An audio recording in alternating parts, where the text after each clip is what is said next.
Hi guys, আমাদের বাড়ির লক্ষ্মী পুজো এখন সম্পূর্ণ হলো, কমপ্লিট হলো।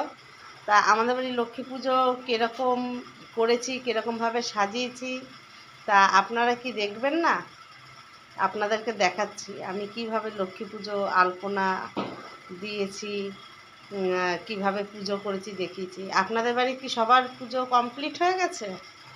যদি কমপ্লিট হয়ে থাকে অবশ্যই কমেন্টে জানাবেন সবাই কীরকম পুজো করছেন, আর আমার পুজো আপনাদের কীরকম লাগছে সেটাও আপনারা কমেন্টে জানাবেন। তা দেখুন আমি কিভাবে পুজো করেছি, কিভাবে আলপনা দিয়েছি আপনাদেরকে দেখাচ্ছি।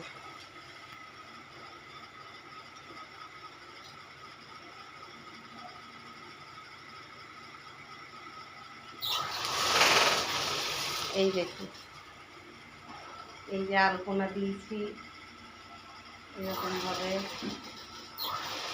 এই যে এইখানে সব ঠাকুরের প্রসাদ দিয়েছি, এই যে ঠাকুর সাজিয়েছি টুনি লাইট দিয়ে, ঠিক আছে, টুনি লাইট দিয়ে ঠাকুর সাজিয়েছি, বাইরেটাও টুনি লাইট দিয়েছি।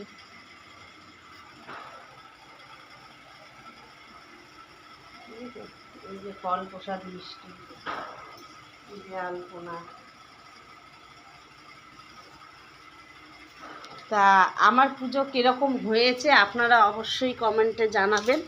তা আমি বাড়িতে পুজো আমি নিজেরটা নিজেই করি প্রত্যেক বছরই, হ্যাঁ, নিজেই সব একা হাতে নিজেই করি।